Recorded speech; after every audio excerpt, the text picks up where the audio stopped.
sura ya kwanza mstari wa 12.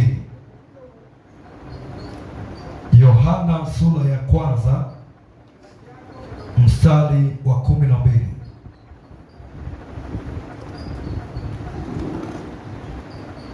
Biblia inasema, bali wote waliompokea aliwapa uwezo wa kufanyika watoto wa Mungu, ndio wale waliaminio jina lake, waliozaliwa si kwa damu wala si kwa mapenzi ya mwili wala si kwa mapenzi ya mtu, bali kwa Mungu. Naye neno akafanyika mwili akakaa kwetu, nasi tukauona utukufu wake, utukufu kama mwana pekee atokaye kwa Baba, amejaa neema na kweli. Bwana Yesu asifiwe sana. Pointi yetu nasema kukaa kwenye nafasi yako katika swala zima la wokovu au la imani. Hapa Biblia inatuambia wote ambao walimpokea Yesu, wote ambao walimpokea, anasema aliwapa nini? Uwezo. Bwana Yesu asifiwe sana. Aliwapa uwezo, aliwapa nguvu. Uwezo manake ni nguvu ya kufanyika, ya kuwafanya hao watu wawe watu wa Mungu, wawe watoto wa Mungu. Anasema sio waliozaliwa kwa damu, bali waliozaliwa kwa neno la Mungu. Jina la Bwana pekee sana. Kwa hiyo moja kwa moja inatakiwa kama mtu aliyeokoka ujijue kwamba mimi nina uwezo ndani yangu. Bwana Yesu asifiwe sana. Mimi nina nguvu. Mimi ni mtoto wa Mungu. Na watoto wa Mungu wote wana nguvu za Mungu ndani yao. Bwana Yesu asifiwe sana. Kila mtoto wa Mungu aliyempokea Kristo ndani yake ana kitu cha ajabu. Ndani yake ana nguvu ya ajabu.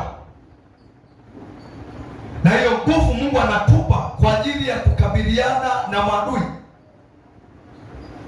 Bwana Yesu asifiwe sana. Biblia, Yesu aliwaambia wanafunzi wake kwamba ulimwengu na wachukia kwa sababu nyie sio wa ulimwengu. Ndio maana akawavuvia nguvu kwamba kuchukiwa mtachukiwa, wakati mwingine mtashambuliwa, lakini akawapa nguvu, ile nguvu ya kuwasaidia kukabiliana na changamoto. Bwana Yesu asifiwe sana. Kwa hiyo tunatakiwa kama kanisa tujitambue kwamba sisi nafasi yetu kiroho ni watoto wa Mungu. Na kama ni watoto, basi vita vyetu ni vya Mungu.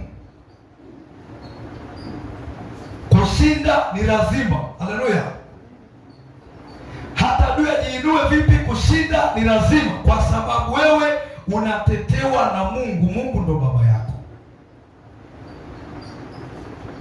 Sasa leo tunaona wengi tumekuwa tukishambuliwa, wengi tumekuwa tukionewa na adui. Shida inakuwa wapi? Usipojua nafasi yako, shetani lazima akuonee. Bwana Yesu asifiwe sana. Unatakiwa tukitembea njiani ujisemeshe kwamba mimi ni mwana wa Mungu. Anayenigusa mimi anamgusa Mungu. Bwana Yesu asifiwe sana. Unatembea, si unapanda gari, si popote unapokuwa, lazima akili yako, nafsi yako na moyo wako juu kwamba mimi ni mwana wa Mungu. Bwana Yesu asifiwe sana. Shetani anawaogopa si wenye nguvu tu za Mungu, anawaogopa pia watu wanaojitambua, watu wanaojielewa, watu wenye ufahamu. Unaweza ukawa na nguvu lakini huna ufahamu, huna maarifa. Bwana Yesu asifiwe sana. Samsoni alikuwa na nguvu, lakini ona alipokamatwa, alikuwa amejisahau nafasi yake yeye ni nani mbele za Mungu. Bwana Yesu asifiwe sana. Alikuwa amejisahau, amejitoa, ametoka kwenye nafasi bila kuelewa. Mwisho wa siku akajikuta zile nguvu zimeondoka, haziwezi kumtetea tena. Mwisho wa siku akakamatwa, akateswa. Lakini angezingatia nafasi yake, maanake angeilinda hiyo nafasi kwa gharama yoyote. Bwana Yesu asifiwe sana. Angeilinda ile nafasi ambayo Mungu amempa ya kuwa mnadhiri wa Mungu, angeilinda kwa gharama yoyote. Lakini alipopuuzia, alipoona ni kitu tu cha kawaida, shetani akapata nafasi ya kumkamata. Bwana Yesu atusaidie sana. Kwa hiyo kila mtu ambaye alimpokea Yesu alifanyika kuwa mwana wa Mungu. Anaposema mwana wa Mungu, sio mwili, anazungumzia kwa habari ya utu wa ndani. Jina la Bwana pekee sana. Angekuwa anasemea kwa habari ya mwili, basi wote tungekuwa wana wa Mungu, kwa sababu wote tuna mwili. Lakini kufanyika kuwa mtoto wa Mungu, hiyo ni mchakato wa utu wa ndani. Jina la Bwana pekee sana.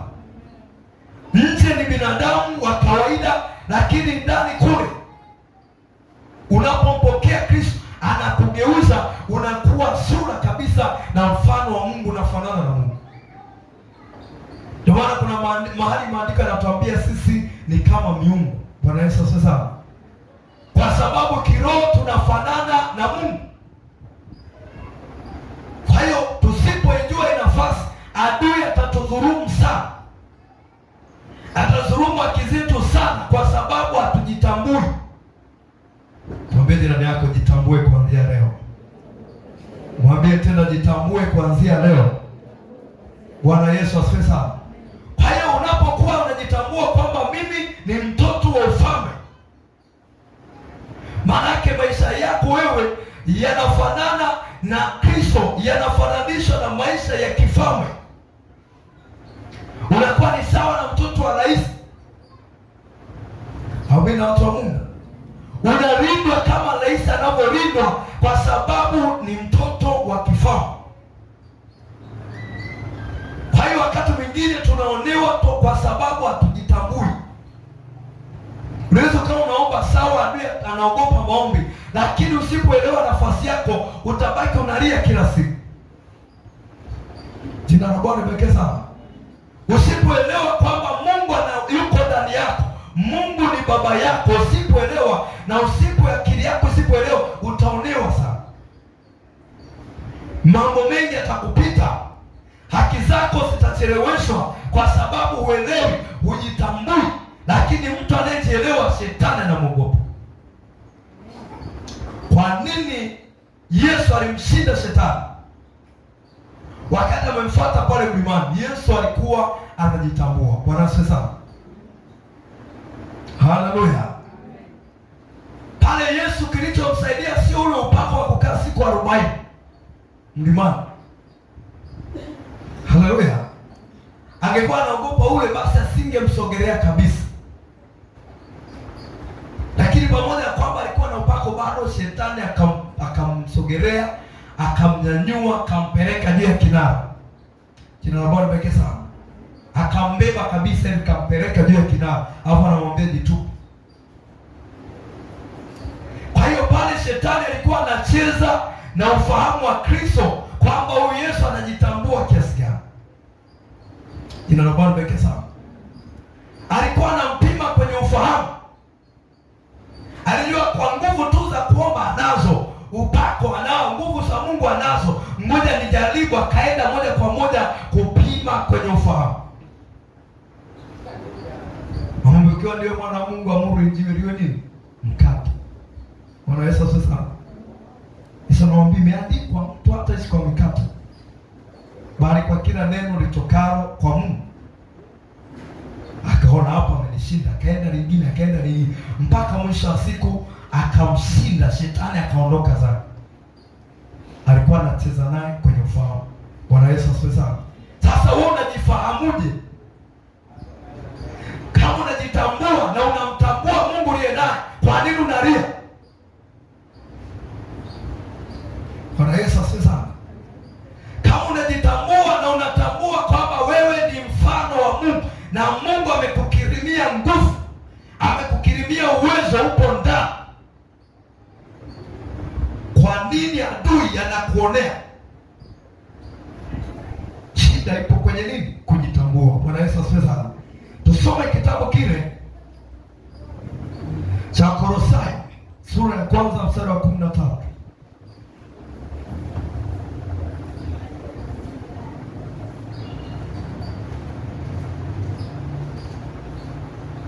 Wakolosai sura ya kwanza mstari wa 13. Biblia inasema, naye alituokoa katika nguvu za giza, akatuhamisha na kutuingiza katika ufalme wa mwana wa pendo lake, ambaye katika yeye tuna ukombozi, yaani msamaha wa dhambi. Bwana Yesu asifiwe sana. Alituokoa katika nini? Haleluya.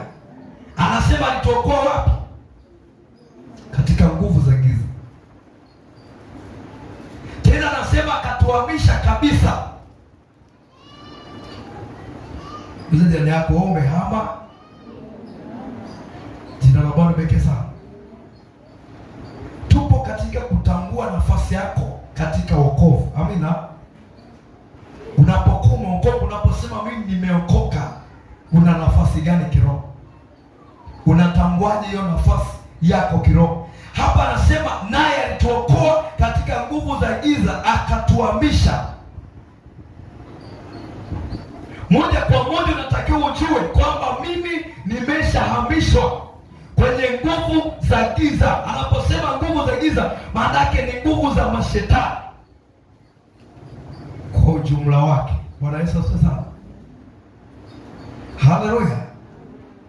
Unatakiwa ujijue kwamba mimi na nguvu za giza hatuna urafiki tena,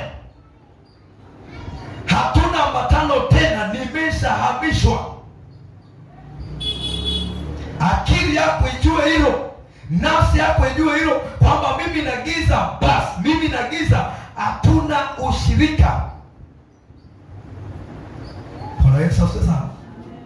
Lakini njoo kwetu leo kwenye uhalisia, kama ili andiko tunaliishi, kama ili andiko lina uhalisia wowote kwenye maisha yetu. Haleluya. Kuitwa tumeokoka sio tu majina. Amina. Sio tu uwe na jina la kuwa hai, lakini uhai haumo ndani yako. Bwana Yesu asifiwe sana. Nafasi, tunajifunza kukaa kwenye nafasi yako kiroho, kukaa imara mahali ambapo Mungu amekuweka. Biblia inatuambia hapa alituhamisha, akatuweka, akatuingiza. Maana yake alipotuhamisha kuna mahali akatuweka.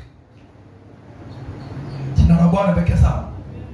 Hakutuhamisha alafu akatuacha mtaani, hakutuhamisha alafu akatuacha uraiani, mahali pasipoeleweka. Alituhamisha, alitutoa mahali, akatuweka mahali. Anataka hiyo nafasi tuizingatie.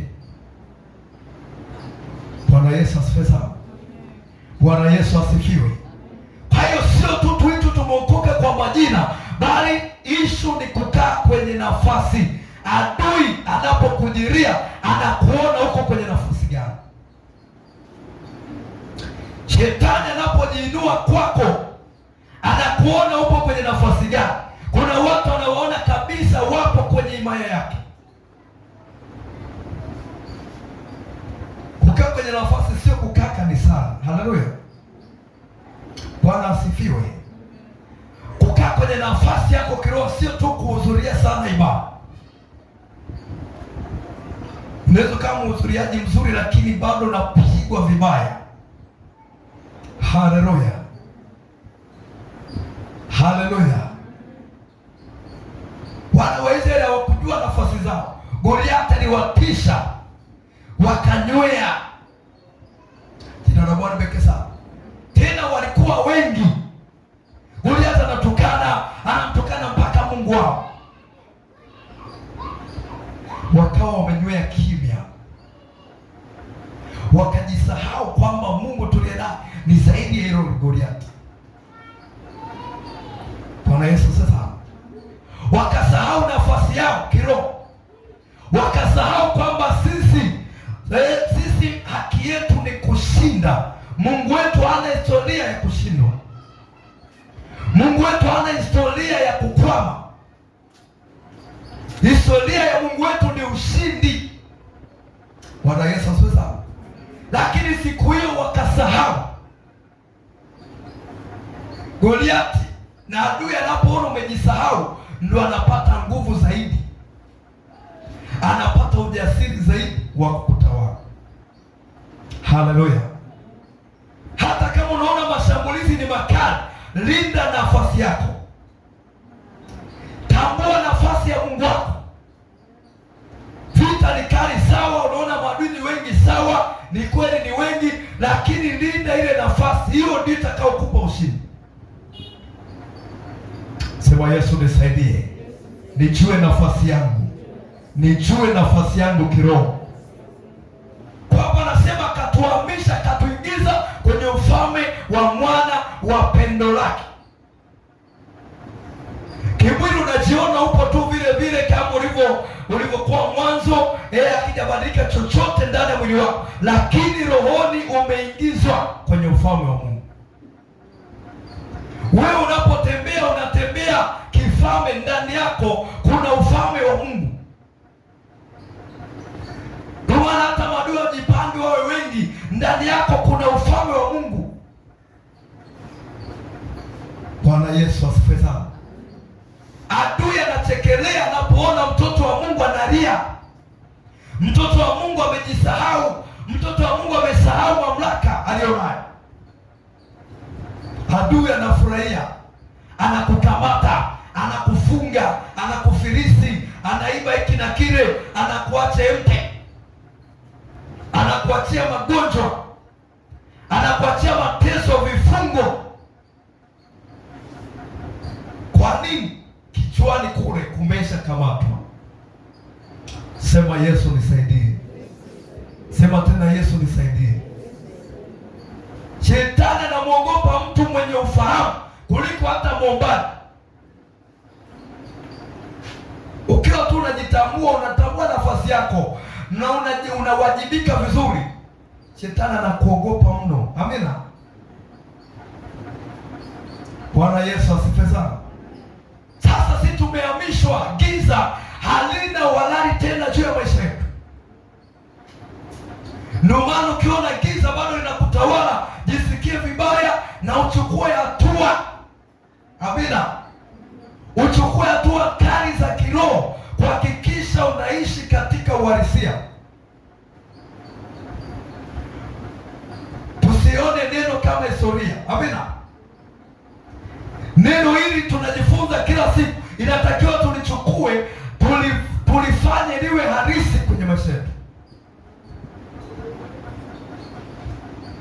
Kuna makanisa yanaitwa shika neno, tenda neno. Amina. Sio tu unakariri mistari kichwani. Ukisikia andiko ile, hilo limeandikwa mahali fulani, hiyo haitakusaidia. Bwana sasa, hili neno linatakiwa liwe halisi. Anasema alituhamisha kweli, tukikuangalia umehamishwa. Amen. Akatuingiza kwenye ufalme, tuone kweli umeingizwa kwenye ufalme. Maisha yako yanaendana na ufalme wa Mungu. Nguvu za Mungu zimo. Bwana Yesu asifiwe sana. Tuone kweli ishara, tuone matendo, tuone kweli wewe unatembea na Mungu. Huwezi kutembea na Mungu kawa yule yule. Amen. Kiwango chako kikawa kile kile, lazima upige hatua. Yesu tusaidie sana. Sasa kama tulitolewa, kwa nini adui awe na nguvu juu yetu? Maana pengine Yesu anasema kanisa langu milango ya kuzimu haitalishinda. Maanake sisi natakiwa tujue hiyo nafasi, kwamba sisi tumeamliwa kuto tuliposhindwa na malango ya kuzimu, tunapoyaona yanatushinda, inatakiwa tularue mioyo. Haleluya, Bwana Yesu asifiwe sana. Unatakiwa ularue moyo wako. Zamani walikuwa wanararua mavazi, wanajitupa kwenye majivu, wanaanza kugaragara kwamba sisi hatujazoea kupigwa na shetani, hatujazoea kupigwa na maadui. Imekuwaje? Wanajitupa kwenye mavumbi, wanajipaka majivu usoni. Manake wanatambua kwamba ipo nafasi tumeipoteza, tumetoka kwenye nafasi yetu, ndio maana adui ametushinda. Sisi leo hatugaragari kwenye majivu, tunararua mioyo kwa kuingia kufunga na kuomba. Bwana asifiwe sana. Bwana Yesu asifiwe. Unapookoka lazima uwe na hasira na shetani, kwa sababu ulishatolewa kule. Unapoona mashambulizi, unaona vita ni kali, adui anakupiga vita, kumbuka nafasi yako. Yesu anasemaje? Mimi ni mwana wa Mungu, mimi nimeamliwa kushinda kila malango ya kuzimu. Lazima tafuta kuona uhalisia. Amina, watu wa Mungu. Bwana Yesu asifiwe sana. Leo tunaona kama haya maandiko kama vile yanawahusu watu fulani, yanawahusu tu labda wahubiri, labda wainjilisti, labda wachungaji au maaskofu. Hili ni neno la kila aliyeamini. Amina kanisa, ni neno la kila aliyeamini. Malango ya kuzimu hayana nguvu juu yake, giza halina nguvu juu yake. Ulishatolewa. Mungu amekurithisha nguvu zake, amekurithisha uwezo. Kwa unaweza ukawa na silaha, adui akakushambulia na usitumii, kwa sababu hujui kwamba una silaha. Yesu asifiwe sana. Ndio maana ufahamu ni wa muhimu kwenye maisha yako. Ukikosa ufahamu, hakuna kitu kitaendelea. Bwana Yesu asifiwe sana. Watu wangu wanaangamia kwa kukosa nini? Maarifa. Kuto kujielewa, kuto kujitambua, kuto kuelewa nafasi yako, kuto kuelewa wajibu wako. Bwana Yesu asifiwe sana. Fikiria rais anajitambua kwamba mimi ndo mfalme wa Tanzania. Kwa kuwa anatambua nafasi yake, akienda mkoa wowote anaelewa kwamba mimi ni rais, popote anaruhusiwa kwenda kwenye nchi ya Tanzania. Bwana asifiwe sana. Kulingana na nafasi yake ya uongozi, ana uwezo wa kufanya lolote ndani ya taifa. Ana uwezo wa kutoa maamuzi yoyote ndani ya taifa, kwa sababu anaelewa mimi hakuna aliye juu yangu, mimi ndo rais. Bwana Yesu asifiwe sana. Anajua mipaka yake. Anajua nikienda Morogoro watanipokea kama rais, nikienda wapi nitapokelewa kama rais. Anaelewa nafasi yake. Ndio maana akisikia wahudi wanataka kumpindua, anaamuru majeshi yaingie kazini. Bwana sasa analinda nini? Nafasi yake. Sema Yesu nisaidie. Sema Yesu fungua ufahamu wangu, nijitambue. Haleluya, watu wa Mungu. Kwa hiyo na wewe ukishaelewa kwamba mimi ni mtoto wa kifalme, mahali popote napoenda hakuna uchawi juu yangu wala ushirikina. Hesabu 23:23 anasema hakika hakuna uchawi juu ya Yakobo wala uganga juu ya nani? Juu ya Israeli. Hivi mistari tusitembee nayo tu kichwani. Amina. Tuifanye iishi ndani yetu. Hapo kwenye Yohana anasema naye neno akafanyika mwili akakaa kwetu. Amina. Maana hili neno linatakiwa likae ndani yako, liwe halisi, sio kukariri. Kama tunaenda kukariri tutakuwa kama Mafarisayo, si ndio? Bwana asifiwe sana. Bwana asifiwe. Hili neno ndio maisha wanayotakiwa kuishi watakatifu. Yesu anasema kanisa langu lina nguvu. Lazima tuone hizo nguvu, tuzitafute, tuone kweli hizo nguvu alizozisema Yesu zinatembea na sisi. Hapo ndo tutakuwa na ujasiri hata kusema Bwana Yesu asifiwe. Amina. Haleluya. Utakuwa na ujasiri wa kusema tumsifu Yesu Kristo, kwa sababu una uhakika. Amen. Nguvu zake zimo ndani, zinatembea. Hutishiki na wachawi, hutishiki na mashetani, hutishiki na chochote. Hata ukute wamechinja likafara mlangoni kwako asubuhi, yaani wewe utishiki, unafagia, unasafisha, mambo yanaendelea. Haleluya. Haleluya. Unaanza kutetemeka, mchungaji uko wapi? Unaanza kutetemeka, unaanza kuhofu. Ukiona wamechinja likafara, wewe unawacheka, tunaona hawa ni wajinga, hawajui wanachokifanya. Yesu asifiwe sana. Kwa nini? Unaelewa nafasi yako. Kwa hiyo kuelewa nafasi yako kuna kuongezea ujasiri. Amina. Kuna kuongezea ushujaa, kuna kuongezea uhodari, kuna kuongezea kujiamini.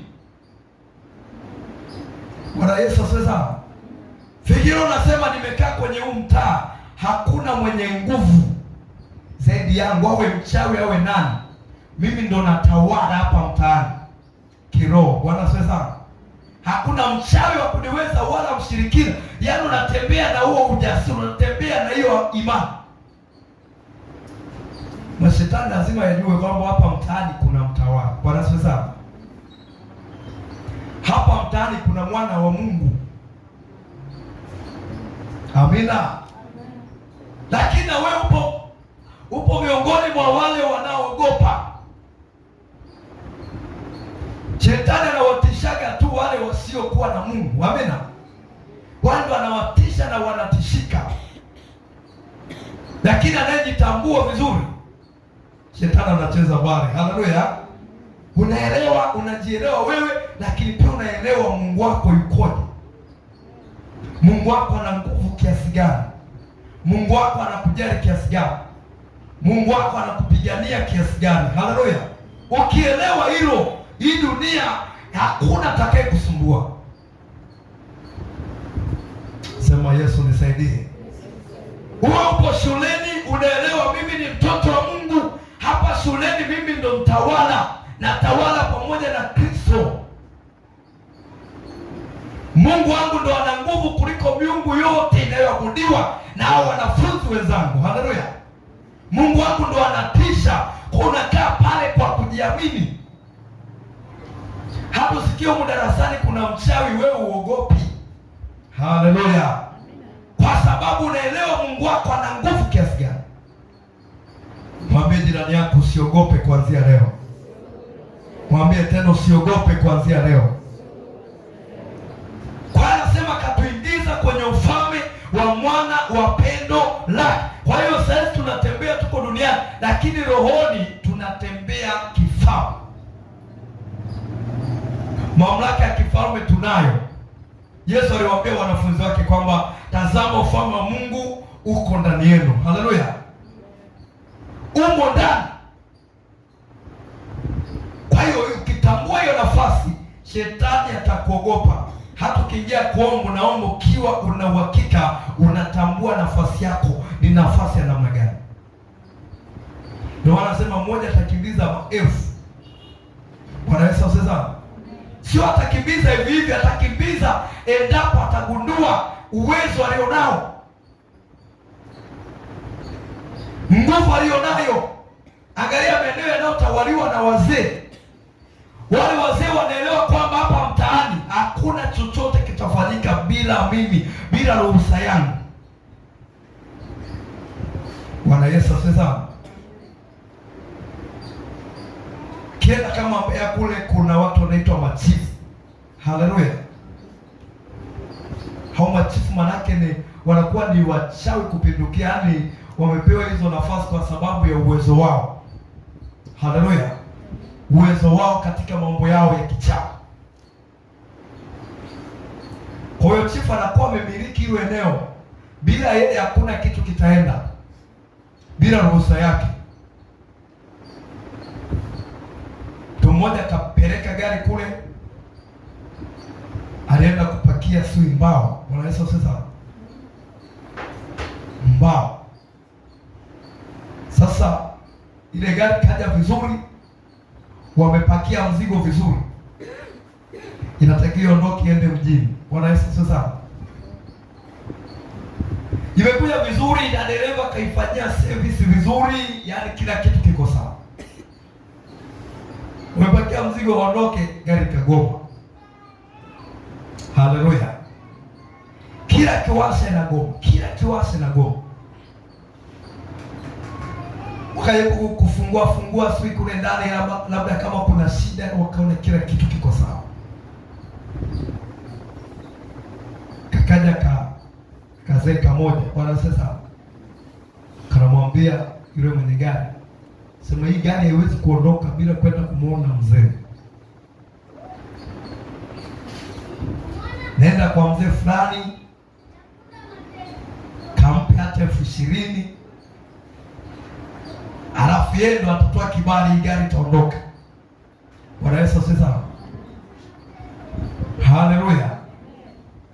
Yaani wewe anatoza kodi, utake usitake lazima utatoa. Jamaa kajaribu kubishabisha kila kikorokochoa, wapi inagoma, ikabidi atii. Sasa kile kizee kilikuwa kinafanya kazi na huyo mzee. Bwana Yesu sasa. Haleluya! Yaani kiroho wanafanya kazi wote, wanajuana kwenye ulimwengu wao wanavyoshirikiana katika kazi zao. Kwa hiyo yule kikaja pale, kamuone mzee fulani, pelekee na hela, hii gari ndio itaondoka hapo, bila hivyo utakesha, hii gari itaozea hapo hapo. Yesu asifiwe.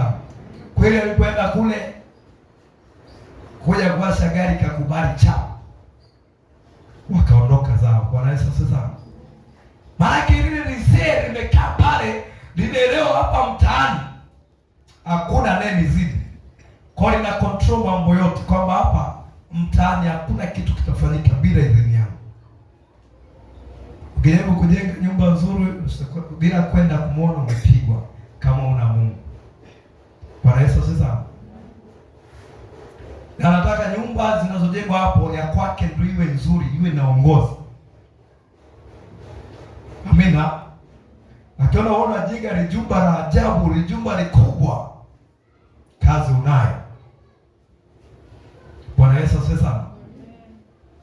Haleluya.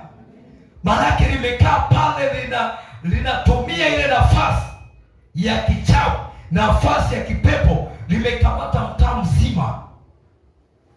Na kweli ukienda hicho kijiji hakuna nyumba nzuri kuliko ya kwake. Yesu asifiwe. Kijiji kimepoa, na kadri siku zinavyoenda kinazidi kupoa, kwa sababu mzao amekaa pale. Sasa hiyo ni ulimwengu ule mwingine. Sasa kwetu sisi, na sisi ni hivyo hivyo. Amina. Sasa sisi hatukontrol maisha ya watu, tunapambana na wale wachawi na zile falme za giza. Mahali ambapo mwana wa Mungu yupo, giza halitakiwi litawale pale. Amina. Unapokuwa mtaa wa Soweto, inatakiwa Soweto ijue kwamba hapa Soweto kuna mwana wa Mungu.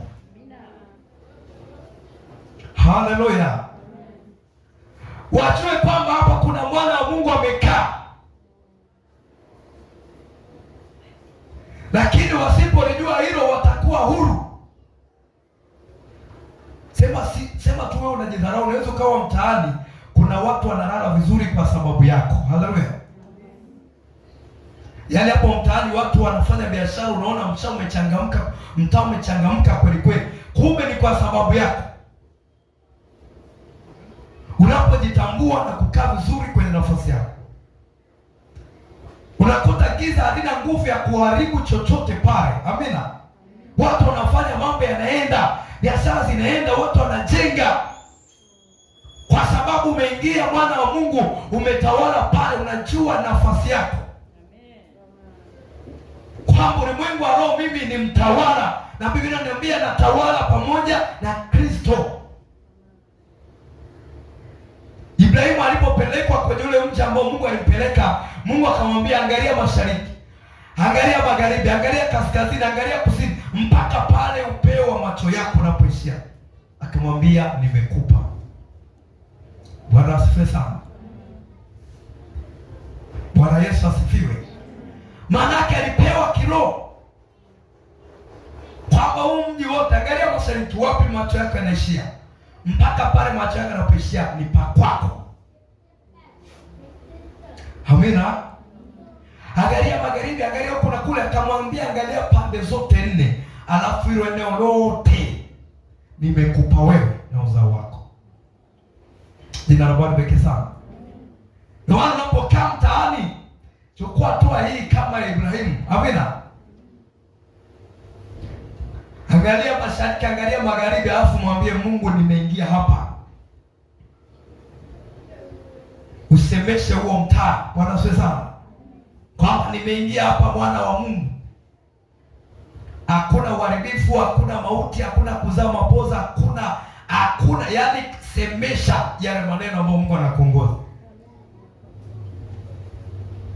Unaweza kuwa umepanga chumba kimoja tu, lakini kiroho umekamata mtaa wote, wanajua.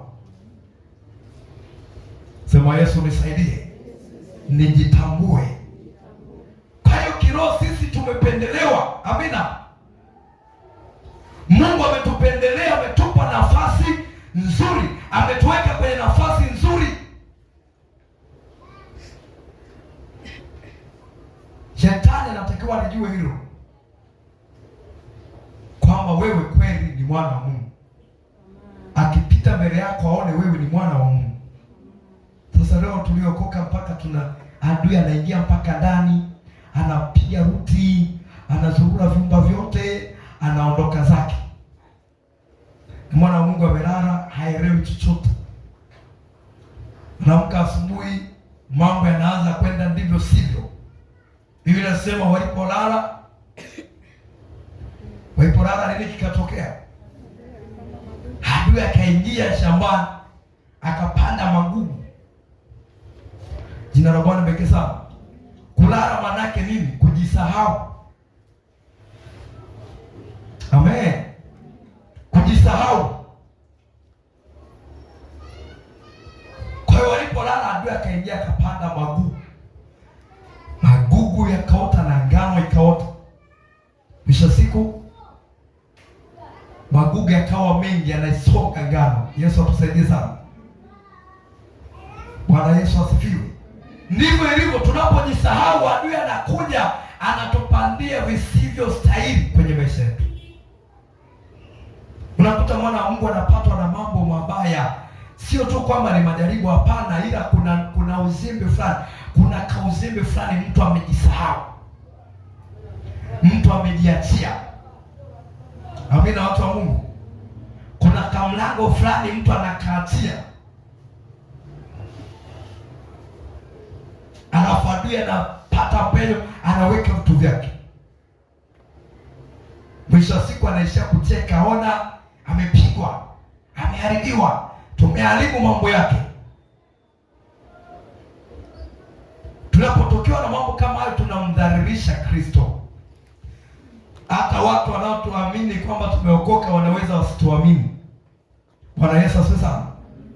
Kwamba kama walokole nao wanapigwa namna hii, nao wanapigizwa namna hii, adui anawakandamiza namna hii, hatuwezi kuwashawishi. Bwana asifiwe. Yesu anaposema nyie ni mashahidi wangu, maana yake ni mashahidi ya uhalisia wa maisha ya Ukristo. Yesu atusaidie sana. Wakristo sio watu wa kuonewa na shetani. Ni kweli atatupinga, atainuka kuleta vita atainua tu, lakini sisi sio wa kumwogopa. Biblia inasema ametupa nguvu ya kumshinda. Soma kitabu kile cha Luka 10:19. Tambue nafasi yako ya wokovu. Luka 10:19 anasema, tazama nimewapa amri ya kukanyaga nyoka na nge na nguvu zote za yule adui, wala hakuna kitu kitakachowadhuru. Amen. Bwana Yesu asifiwe. Nimewapa amri. Hapa Yesu anawaambia mitume, anawaambia wale wanafunzi, na sisi ni wanafunzi wa Yesu. Anasema ametupa amri ya kukanyaga nyoka na nge. Unaposikia nyoka ni shetani. Biblia inasema nyoka akamwendea yule mwanamke. Haleluya. Manake ni shetani. Yesu anasema nimewapa amri. Yaani sisi tuna amri. Ndio maana ukiona kitu hakijaenda sawa unaamrisha. Amina. Kwamba shetani uliyekaa kwenye biashara yangu achia. Haleluya. Unaona leo siku yako haijaenda vizuri, ni kama mambo uelewi, unamsemesha shetani, unamwamrisha. Bwana Yesu asifiwe sana. Chochote familia yendi sawa, unamwambia Yesu, umenipa mamlaka ya kukanyaga nyoka na nge. Anasema nimekupa amri. Bwana Yesu asifiwe sana. Ukiwa unatambua nafasi yako, hata baba zetu wa kiroho watapumzika. Amina. Haleluya. Kuna kesi utakuwa unamalizana wewe na shetani huko. Hapo natuletea ushuhuda. Amina. Kwa wiki adui alijiinua lakini nikamgaragaza. Haleluya. Wiki shetani alijiinua kwenye ndoa yangu lakini alipigwa vibaya. Ndoa yangu ikatulia. Unatuletea nini? Shuhuda. Wiki nilipatwa na ugonjwa mbaya, lakini kapambana na shetani akaniachia, mpaka sasa ni mzima. Bwana asifiwe. Bwana asifiwe sana. Kaa kwenye nafasi yako, utaonja raha ya wokovu. Utaona furaha ya wokovu, furaha ya wokovu utaijua. Leo tumejaa mauchungu, tumejaa huzuni, hatuna furaha ya kweli. Bwana Yesu asifiwe sana. Furaha ya kweli hatuna, tunaigiza tu furaha kufurahi, lakini furaha ya ndani hamna. Na Biblia inatuambiaje? Furahini, tena anasema furahini siku zote. Bwana asifiwe sana. Haleluya. Kila neno unapolisoma liweke kwenye maisha yako. Hivi mimi na hili neno tunashabihiana vipi? Tunaendana vipi? Amina. Biblia inaniambia nifurahi siku zote. Hivi mbona mimi sina furaha? Inakuwaje? Unaanza kujihoji maswali. Amina. Mbona mimi natembea na huzuni? Mbona mimi sina furaha ya kweli? Unajitahidi tu kufurahi ukiwa na watu, ukiwa mwenyewe ni mwendo wa kuhuzunika. Ni mwendo wa kusikitika, umejaa masikitiko. Lazima ujiulize, hili neno sasa lilikuwa linamhusu nani? Kwa nini kwangu haijawa hivi? Bwana Yesu asifiwe. Yesu asifiwe. Ukikaa kwenye nafasi yako utafurahi. Ukikaa vizuri kwenye nafasi yako utaona kumbe raha ya kuokoka ndio hii, utaionja. Bwana Yesu asifiwe sana. Mimi nilikuwa naonewa sana wachawi, kandamizo usiku, nilikuwa silali. Amina. Kabla sijamjua Yesu, usiku ni kukimbizana. Mara na watu unapaa, mara unajitupa kwenye korongo, mara hivi na vivi, mara kimbizo sina chui. Yesu asifiwe sana. Unaamka asubuhi umechoka, unaamka uende kazini, mwili hautaki. Yaani umechoka, utafikiri umetoa kubeba mawe, si kubeba zege. Bwana Yesu asifiwe sana. Nilikuwa sijaokoka, sijui nafasi yangu. Amina, watu wa Mungu. Siku moja kabla sijaokoka, mmoja kana anisimulia, jana usiku sijalala, nimenigwa na wachawi kweli kweli. Sasa mimi nilikuwa sijawahi. Amina.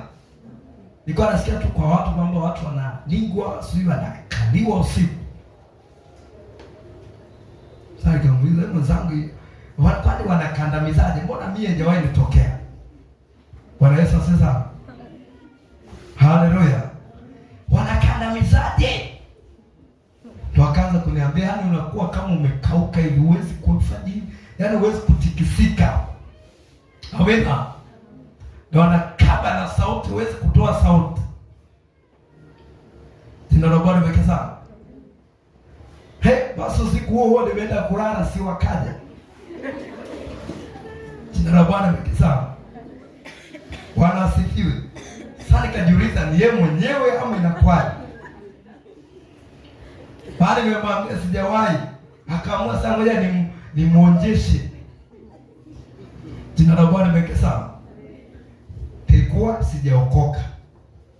Yesu asifiwe sana. Basi nikapata shida, ikawa sasa ndo maisha yangu kila siku. Ni kama sasa niliwakaribisha kwamba na mimi nataka kukandamizwa, kwa kama umefuruliza kila siku. Jina la Bwana limetukuzwe sana. Haleluya. Kafikia tu usiku kiingia, mimi nakaa tu sebuleni. Haleluya. Naanza kuogopa kwenda chumbani. Bwana Yesu asifiwe sana. Watu nikae hapo nipoteze muda. Siku moja nikasema ngoja nilale hapo sebuleni, wakaja hapo. Haleluya. Mimi nikajua wapo tu chumbani. Nikajua nikikaa hapa sebuleni hawataniona. Wakanijiria hapo sebuleni. Bwana Yesu asifiwe sana. Bwana asifiwe. Lakini nilipookoka, hayo maisha nikayasahau. Yaani ile tu siku ya kwanza nimekuja hapa, hayo maisha nikayasahau. Sasa nikaanza kuona sana nilivyo askari, nilivyo mwanajeshi na watimua kweli kweli. Jina la Bwana limetukuzwe sana. Nikawa naogopa usiku kutoka nje, nikaanza kutoka bila kuogopa. Bwana Yesu asifiwe sana. Nikaanza yaani kawa siogopi tena mpaka leo. Sema Yesu nisaidie. Kwa ukiniambia baada ya kuokoka ni nini? Mimi nina ushuhuda tayari. Amina. Kwamba kabla sijaokoka nilikuwa hivi, maisha yalikuwa haya. Sasa hizi nimeokoka, hiyo imebaki historia. Haleluya. Imebaki historia, hayo maisha tena hayapo. Sasa hizi nikipata kesi yoyote kwamba adui katembelea leo, unapigiwa simu. Amina. Siku moja niliokoka naye, siku moja tulikuja wote hapa, japo yeye alirudi nyuma. Bwana asifiwe sana. Siku moja nimetoka huko kanisani, nafika nyumbani nakuta wamama kibao wamerundikana, wana watoto wao. Bwana asifiwe sana. Nauliza, mimi nikajua labda kuna msiba, sijaambiwa. Lakini afika na sababu, bora mtumishi umefika. Bwana asifiwe sana. Nauliza kuna nini? Anambia unamfahamu ni mdada fulani? Sema ndio. Leo alipandisha mapepo, anasema leo usiku majini anakuja kuchukua watoto wote. Bwana Yesu asifiwe sana. Usiku wanakuja kuchukua watoto wote, wanawapeleka baharini. Na ni kweli yale mashetani aliongea hivyo. Amina. Kwamba mta wote tunakuja usiku, majini anakuja kuchukua watoto. Nakwambia Waislamu tena ndio walikuwa wengi. Jina la Bwana limetukuzwe sana. Haleluya. Nilikuwa niko karibu na msikiti pale, lakini wakanyosha pale nyumbani kwetu. Basi wakaja pale, nikawaombea wale watoto, nikawaambia msiogope, hilo haliwezi kutokea. Bwana sasa nikawaambia ni vitisho tu, adui hawezi kufanya hicho kitu. Kwa hiyo nikawaombea wale watoto, wale mama wakaondoka zao. Walishukuru kweli kweli. Bwana sasa. Haleluya. Amen. Kwa hiyo toka pale, kwa nini walikuja kwangu? Ule mtasi wa Kristo wapo wengi. Amina. Haleluya. Wakristo wapo wengi,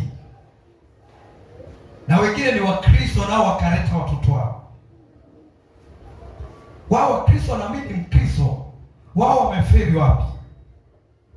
Jina la Bwana limekeza. Kristo aliyeko ndani yangu ndio yuko ndani yao, lakini bado wakajawa na hofu.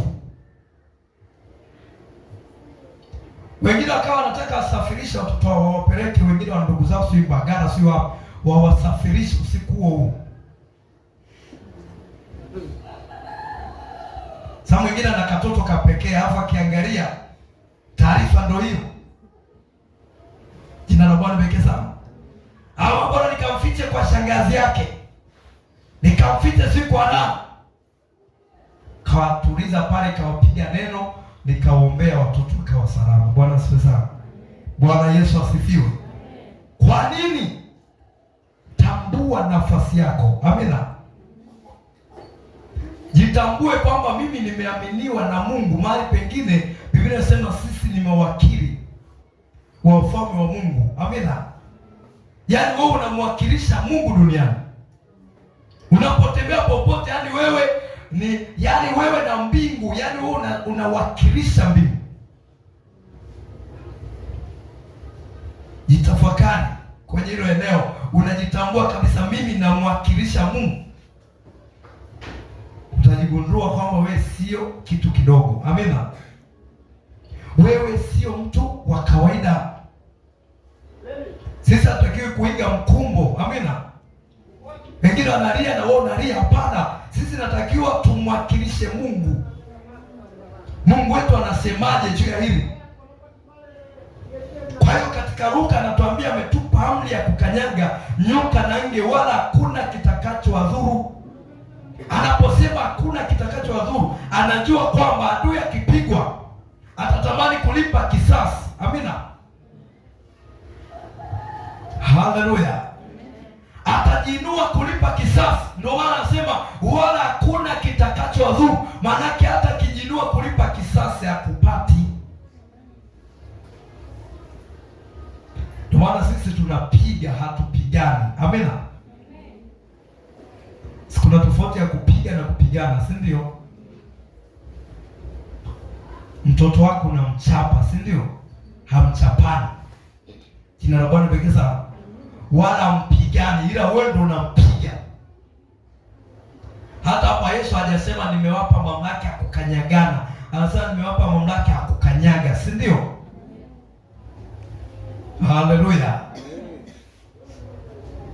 Wale wazee walipokaa vizuri na Mungu, walipoenda vitani, hakuna hata mmoja aliyekufa. Amina. Wakati kwa vita kawaida, kufa vitani ni kitu cha kawaida, ila tu mnazidiana idadi, si ndio? Bwana Yesu sasa. Kwamba labda wewe ni jeshi hili wanaweza kafa 10, jeshi lingine wakafa 200. Jina la Bwana pekee sana. Ila kufa ni lazima kwenye vita yote. Lakini cha ajabu, taifa lile lilikuwa likienda na Mungu, hafi hata mmoja. Sasa unajiuliza hii vita walikuwa wanapiganaje? Maana yake hata zile za mbalimbali tu walikuwa wanashindwa kumpiga hata mmoja tu. Huo uwezo walikuwa hawana, kwa sababu walikuwa rejeshi linaenda na Mungu. Bwana asifiwe. Bwana asifiwe.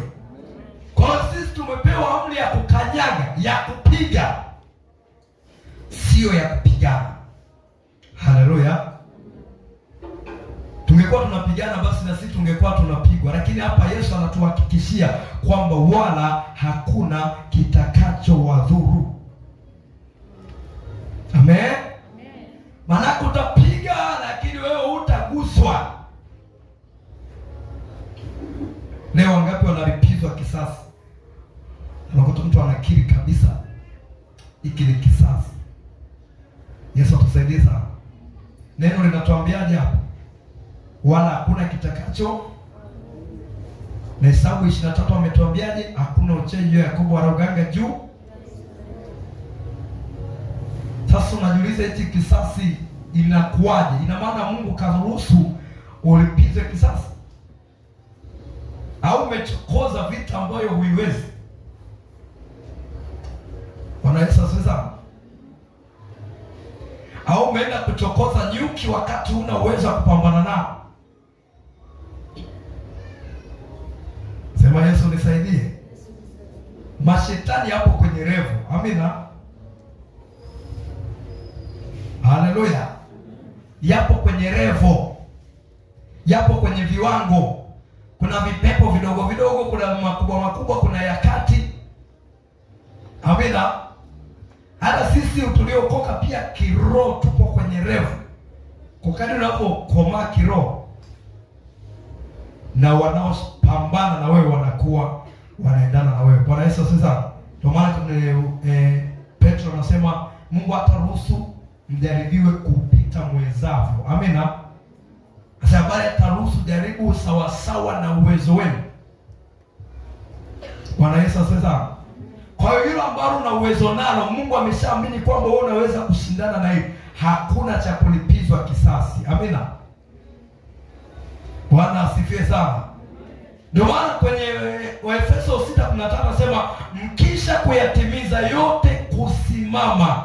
Maana yake kusimama kwenye nafasi yako. Kuna watu wanapigana vita na adui. Anapiga lakini mwisho wa siku anaenda kujichafua. Bwana Yesu sasa. Ni sana kwamba amechokoza vita alafu akatoka tena baada ya vita hiyo anatoka kwenye nafasi yake. Anaenda kujichafua. Kitakachompata ni kibaya. Anasema mkisha kuyatimiza yote kusimama. Maana yake usimame, usitoke kwenye njia. Usitoke kwenye nafasi. Amina. Kilichokupa ushindi ni ile nafasi ambayo Mungu amekuweka.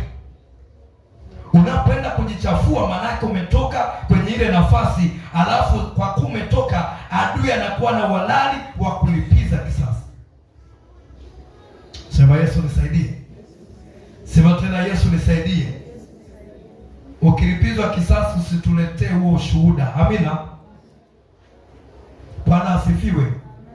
Nyamaza kimya, ona aibu alafu katubu.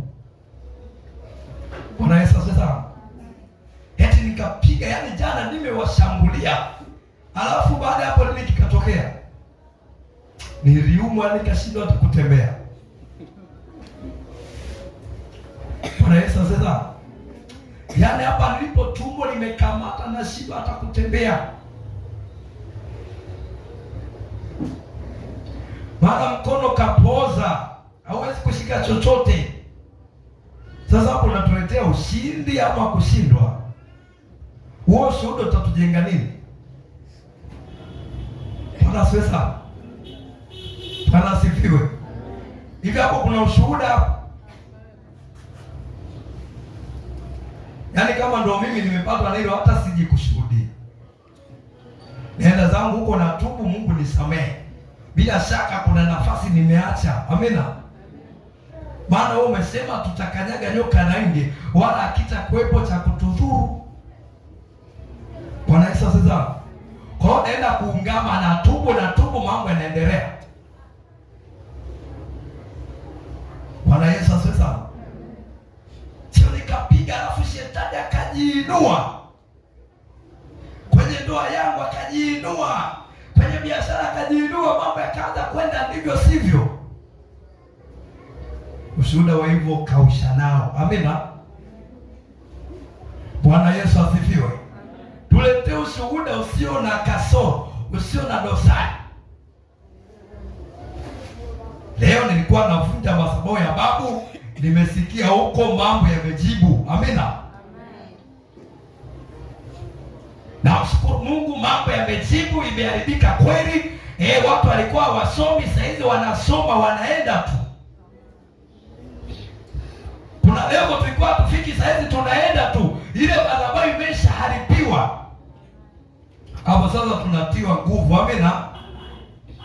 Sasa na mimi ngoja nikajaribu. Lakini sasa umeshatutisha kwamba baada ya maombi na mimi nimepigwa. Sasa mtu atathubutu, ataogopa nisije na mimi nikapigwa. Haleluya. Kwa hata na yeye kama na madhabahu wataona kumbe hizo madhabahu zina vita kumbe ndo zilivyo, basi mimi sithubutu.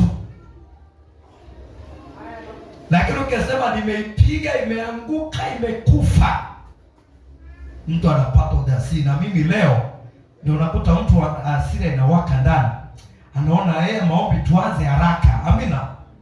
Na mimi na ya kwangu kule, mhubiri unatuchelewesha tuingie kuomba haraka. Jina la Bwana pekee sawa. Unamhamasisha, unamwamsha kule ndani kwamba na wewe hiyo ya kwako naweza ukasimama ukaivunja na ikavunjika. Amen. Bwana Yesu asifiwe. Jina la Bwana libarikiwe sana. Kwa hiyo ukielewa nafasi yako, Yesu alielewa nafasi yake wakati anavuka na wanafunzi wake kwenda kwa Wagerasi, bahari kachafuka. Amina.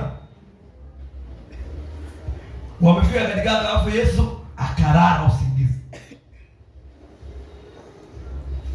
Wanaenda na safari, Yesu karara usingizi. Wamefika katikati, bahari kachafuka. Inasema mpaka maji akaanza kukifunikiza kile chombo.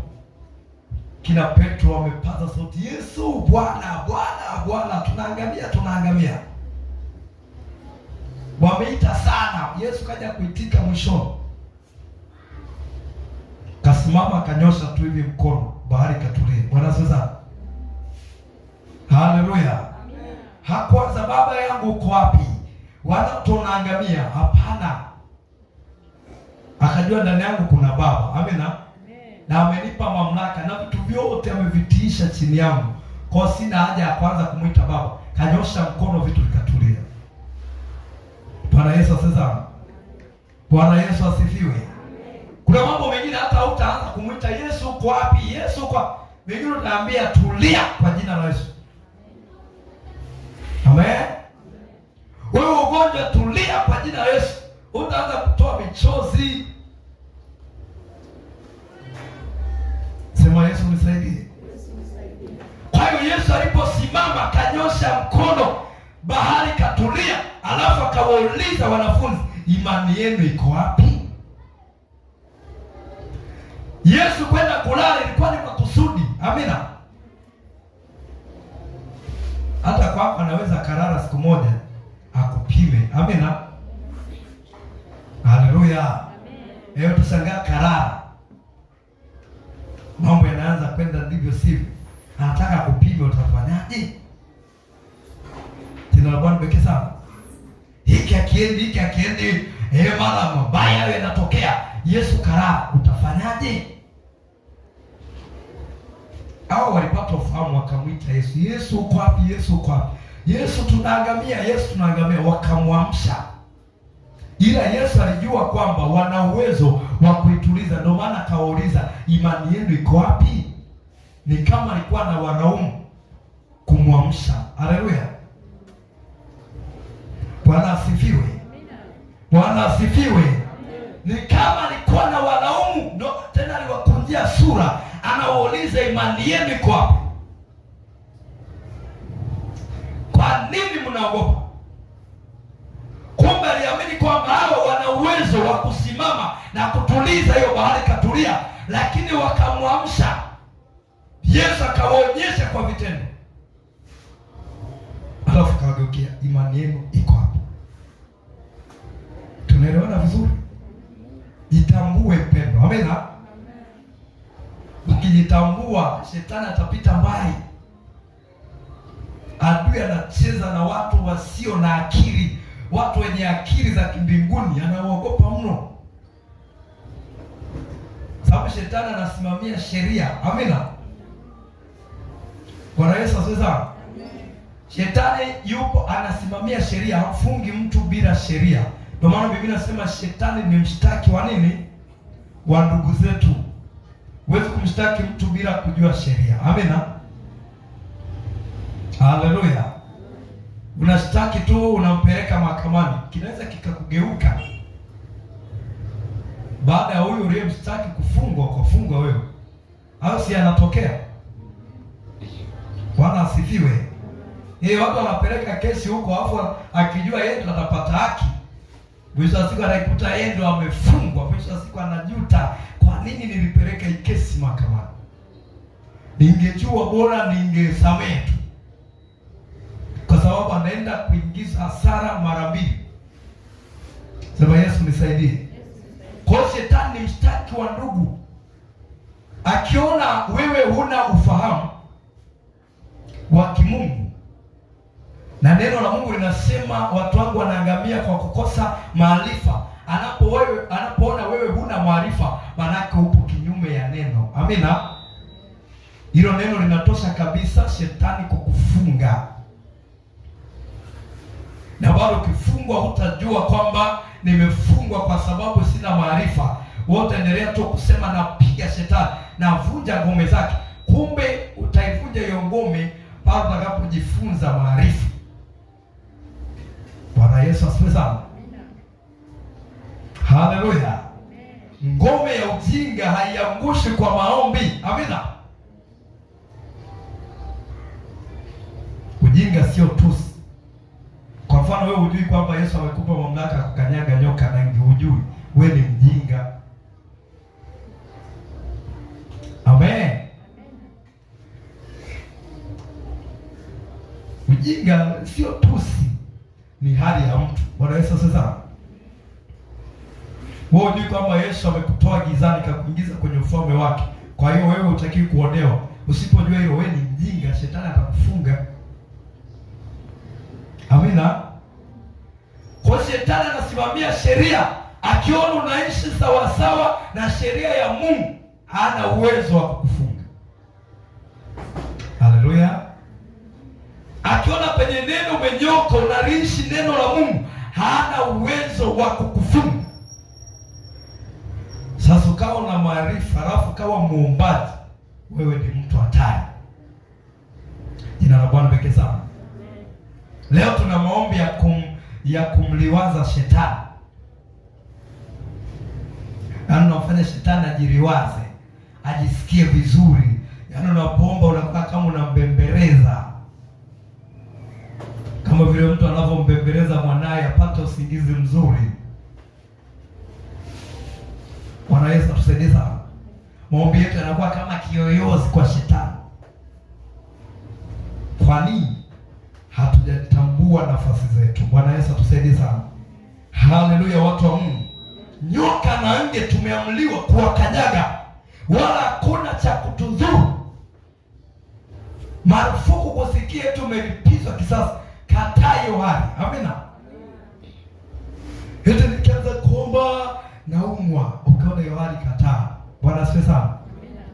Nikisema tu niombe kichwa kinaanza kuuma, ukiona hivyo kataa hiyo hali. Amina. Ujue kuna namna adui anapata mpende kwenye maisha yako.